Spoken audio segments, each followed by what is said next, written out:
Rusia es una zona de guerra. Sí, toda Rusia. Bases aéreas en llamas, refinerías de petróleo explotando, drones alcanzando objetivos a cientos de millas del frente como si nada. Lugares que se suponía que eran intocables ahora están siendo atacados. Y el mensaje es que ningún lugar es seguro. Y aquí está la parte que realmente le duele a Moscú. Esto no pasó de la noche a la mañana. Esto se ha estado gestando durante años. Un ataque a la vez, cada uno más profundo, más antiguo y más difícil de detener. Rusia pensó que podía cruzar las fronteras de Ucrania y tomar lo que quisiera. No esperaba enfrentar mucha oposición, y ciertamente no esperaba tener que soportar ataques de represalia en su propio territorio. Pero Rusia estaba completamente equivocada. Ucrania sí resistió, sí defendió su territorio, y con el paso del tiempo, fue más allá, lanzando drones, misiles e incluso incursiones en toda regla en regiones rusas. Poco a poco, ataque tras ataque, Ucrania llevó la guerra al territorio ruso. Transformó todo el país en una zona de guerra activa, hasta el punto de que el exministro de Defensa y actual secretario del Consejo de Seguridad del país, Sergei Shoigu, admitió en marzo de 2026 que ninguna región de Rusia puede sentirse segura. Aquí tienes un repaso de cómo se llegó a esto, cómo Rusia falló en lograr sus objetivos y cómo Ucrania desafió las probabilidades devolviendo a su enemigo su propia medicina. Porque cuando comenzó la guerra, la simple idea de que Ucrania pudiera llevar a cabo siquiera un ataque menor en suelo ruso era prácticamente impensable. Los dos países podían ser vecinos con lazos históricos cercanos y conexiones culturales, pero en cuestiones militares estaban a años luz de distancia. Uno era un verdadero Goliat del mundo militar, una fuerza histórica con uno de los ejércitos terrestres más grandes y fuertes de todo el mundo. Miles de tanques, decenas de miles de vehículos blindados, arsenales soviéticos llenos hasta el tope de material blindado y municiones, enormes cantidades de artillería, bombas y misiles listos para causar daños inimaginables. Para colmo, Rusia también presumía de fuerzas aéreas y navales líderes en el mundo, además de cerca de 1 millón de miembros en servicio activo. En contraste, Ucrania apenas era un punto en el radar cuando se trataba de grandes potencias militares. No se le consideraba una fuerza seria. Por eso muchos expertos pensaban que si Rusia invadía, Ucrania tendría problemas para resistir. Incluso los analistas más optimistas pensaban que Ucrania al menos podría defender partes de su territorio, pero no preveían que las fuerzas de Kiev pudieran causar algún daño serio a los activos o la infraestructura rusa más allá de sus fronteras. No pasó mucho antes de que surgieran señales de la fuerza oculta de Ucrania. A pocos meses de la guerra ya había rumores. Circulaban rumores de ataques a instalaciones rusas, como un depósito de petróleo en Bielgorod, aunque muchos incidentes no estaban confirmados. Se pensaba que algunos fueron inventados por el Kremlin para generar ira contra Ucrania y aumentar el apoyo a la guerra. Pero a medida que pasaban las semanas y los meses, parecía que más de estos incidentes comenzaban a ocurrir. Hubo explosiones sospechosas en todas las regiones fronterizas de Rusia, con incendios en depósitos de petróleo e incluso ataques con drones también. Después se supo que algunos de estos ataques los realizaron grupos antibélicos rusos y no fuerzas ucranianas. Saboteadores del grupo detengan los vagones destruyeron partes de la propia infraestructura ferroviaria de su país, por ejemplo, para retrasar el flujo de suministros y municiones hacia las líneas del frente. Y aunque Ucrania no fue directamente responsable de estos ataques, fueron las primeras pruebas de que Rusia no saldría ilesa de esta llamada operación militar especial. Y para finales de 2022, a menos de un año de que la guerra hubiera comenzado, Ucrania realizó su primer ataque confirmado. De hecho, fueron 2 ataques.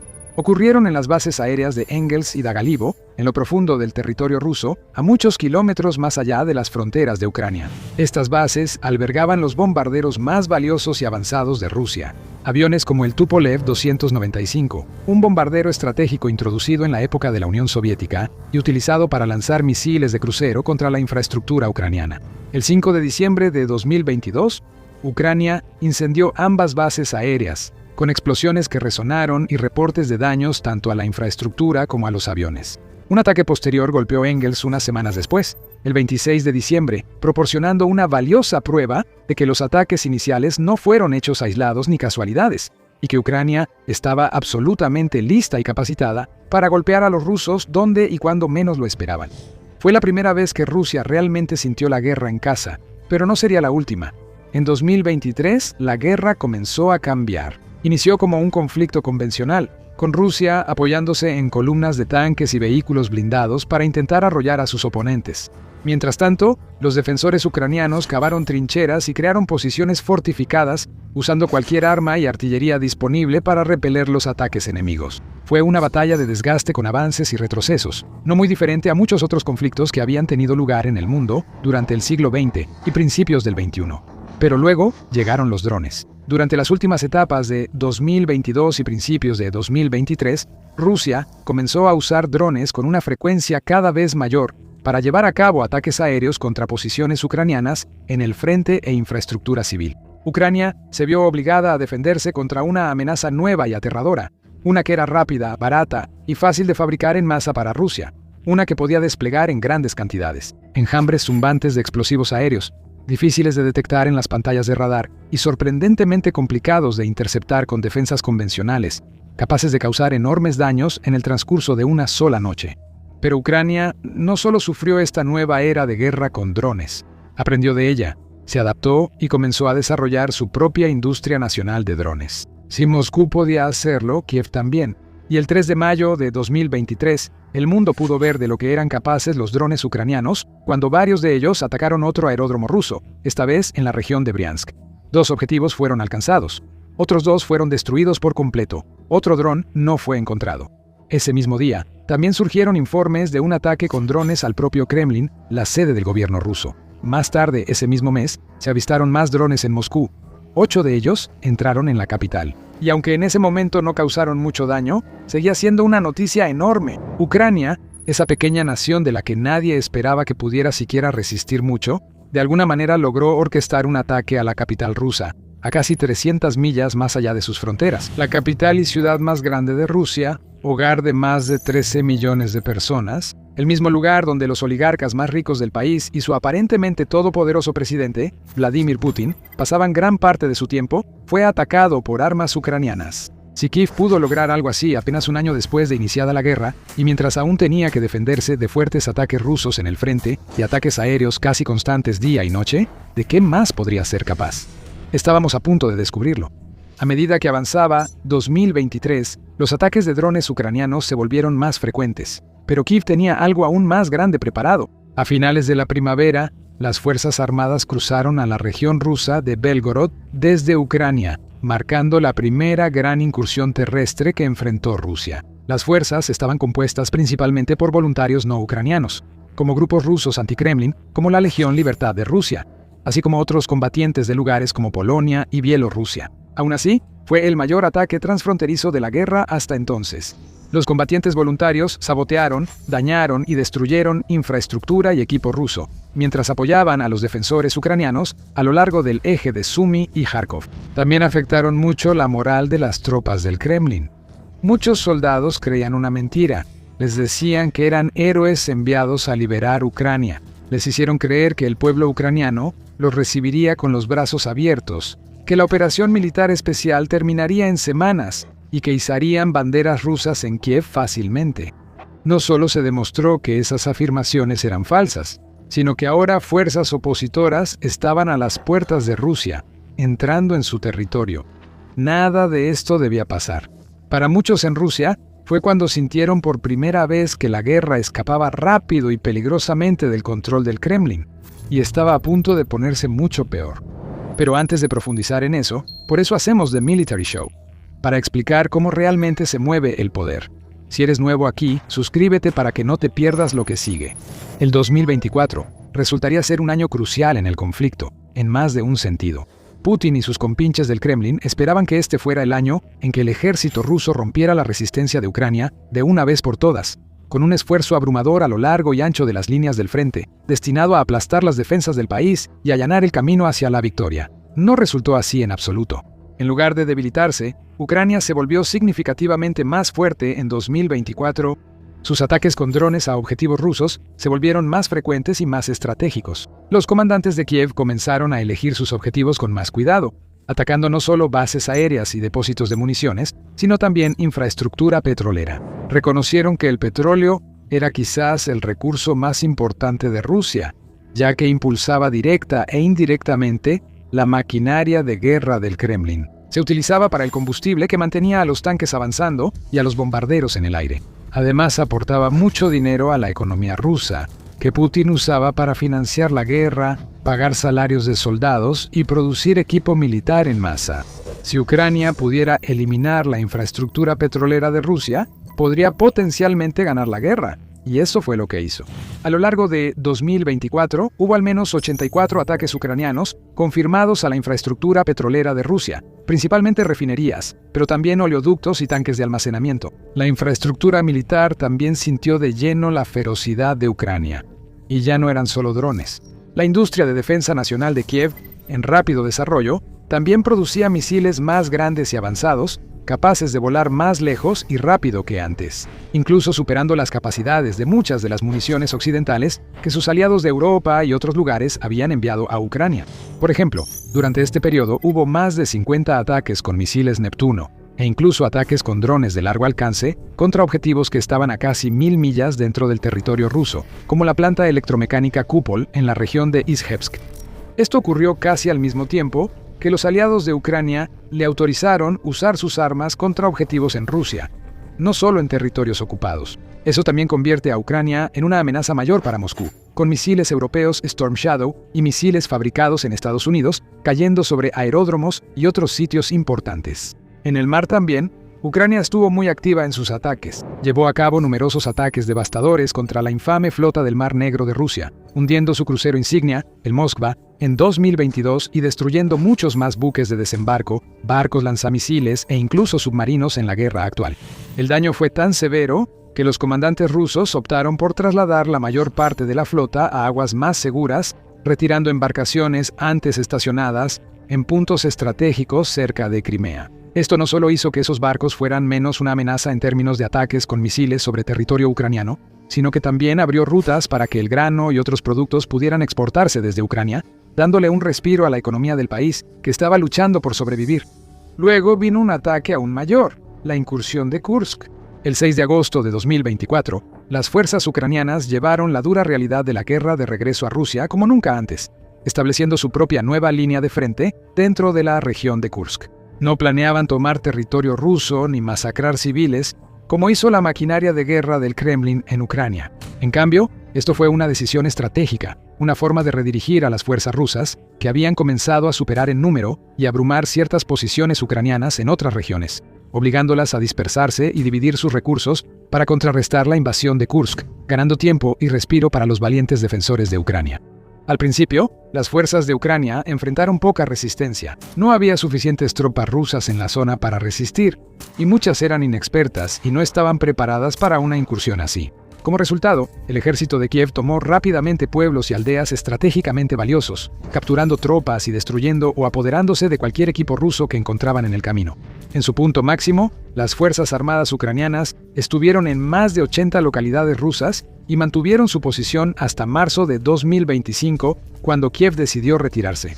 Rusia intentó presentarlo como una especie de victoria. En realidad, fue una derrota aplastante. Fue la primera vez en décadas que una fuerza enemiga logró cruzar las fronteras de Rusia y tomar el control de partes de su territorio. Y aunque Ucrania finalmente abandonó la zona, aún así causaron muchos daños y bajas, además de dejar minas y explosivos improvisados para que los rusos tuvieran que lidiar con ellos. Además, distrajo al enemigo el tiempo necesario para que Ucrania se recuperara y reagrupara en otros puntos del frente, evitando que el Kremlin tomara ciudades o pueblos importantes. En general, 2024 fue un año impresionante para Ucrania en cuanto a contraatacar con éxito a su enemigo. 2025 fue aún mejor. El año apenas había comenzado cuando los drones ucranianos ya estaban atacando Moscú, con un ataque masivo que involucró 240 vehículos aéreos no tripulados enviados desde Ucrania, cruzando la frontera y atacando tanto objetivos militares como infraestructuras petroleras en varias regiones rusas. Y esto era solo el comienzo. Durante 2025, los ataques de drones ucranianos contra posiciones rusas pasaron de ser mensuales o quincenales a ocurrir casi a diario. Para entonces, Ucrania ya dominaba la guerra con drones y superaba a su rival en la producción de una gama más diversa y eficaz, usándolos para destruir infraestructuras y minar la moral enemiga. También estaba fabricando vehículos aéreos no tripulados en cantidades mucho mayores que nunca antes, pasando de 20.000 al mes a 200.000. Plantas de producción militar, refinerías de petróleo, instalaciones de almacenamiento, aeródromos, un objetivo tras otro, fue destruido e incendiado por los ataques kamikaze de Ucrania. Los ataques a la infraestructura petrolera se volvieron más frecuentes, y Putin empezó a sentir los efectos donde más le importa: la economía. Los ataques de Ucrania costaron a Rusia unos $12.000 millones, incendiaron mucho petróleo y redujeron notablemente la producción. Drones y misiles destruyeron valiosos activos militares del Kremlin, como sistemas de defensa aérea y radares valorados en miles de millones de dólares. Luego vino el ataque más devastador e icónico de todos, la Operación Telaraña. El 1 de junio de 2025, Ucrania ejecutó un plan que llevaba más de un año en preparación. Escondió docenas de drones en camiones que después se enviaron a puntos estratégicos en Rusia, cerca de las principales bases aéreas. Una vez en posición, el camión se abrió y los enjambres llovieron fuego sobre los bombarderos con capacidad nuclear de Rusia y otras aeronaves. Según los informes, el ataque eliminó alrededor de un tercio de la flota de bombarderos rusa, destruyendo o dañando miles de millones de dólares en equipo del Kremlin, todo en el transcurso de un solo día. La flota del Mar Negro también estuvo en la mira de Kiev, con varios ataques importantes a lo largo de 2025, dañando e incluso hundiendo varios barcos rusos, destruyendo infraestructura marina importante cerca del puerto submarino de Benolosiesk y enviando un mensaje claro al Kremlin: no importa qué tan lejos corras o dónde escondas tus barcos, serán encontrados y serán destruidos. Y así entramos en 2026, otro año crucial en una guerra que, según Rusia, se suponía que solo iba a durar unas pocas semanas. Tras años de esfuerzo y sufrimiento, soportando los constantes ataques de Rusia, Ucrania pudo haber comenzado a flaquear. De hecho, eso es exactamente en lo que Putin había apostado, esperando que si podía mantener la guerra el tiempo suficiente, Ucrania eventualmente empezaría a ceder, doblarse y romperse bajo el peso de su gigantesca máquina de guerra. Pero no ha sido así. Cuando comenzó el 2026, Ucrania no aflojó, no retrocedió, subió la apuesta. Siguió realizando ataques devastadores a la infraestructura petrolera en regiones de Rusia. Aceleró el desarrollo y despliegue de armas nuevas como el misil Flamingo de largo alcance, mientras seguía usando armas de aliados como los Storm Shadow de Francia y Reino Unido y otros misiles extranjeros. En febrero de 2026, Ucrania atacó la planta de combustible para misiles de Rusia en la región de Tver. En marzo, siguió con un ataque a una fábrica de producción de microchips para misiles. El Flamingo comenzó a verse con mayor regularidad, primero atacando el campo de pruebas Kapustin Yar, luego golpeando la planta de Votkins, un sitio clave en el complejo de defensa ruso. Ucrania también mejoró sus tácticas con drones, innovando y estableciendo nuevos récords, como la noche del 8 de marzo, cuando lanzó la asombrosa cantidad de 754 drones más que nunca antes, contra objetivos en toda Rusia y las regiones ocupadas. Miles de drones adicionales fueron enviados en los días y semanas siguientes, recorriendo cientos de millas por el espacio aéreo ruso, eludiendo los sistemas de defensa aérea del Kremlin y alcanzando sus objetivos en decenas de regiones diferentes. A finales de marzo, Ucrania atacó varios de los puertos rusos de exportación de petróleo más importantes del Mar Báltico, causando incendios a gran escala y una interrupción sin precedentes en la industria petrolera. De repente, ya no es solo una refinería o un oleoducto aislado siendo atacado una vez al mes o cada pocas semanas. Son algunos de los engranajes más esenciales e importantes de la máquina económica de Rusia los que están siendo atacados casi a diario. Incontables galones de petróleo, miles de millones de dólares en daños una y otra vez.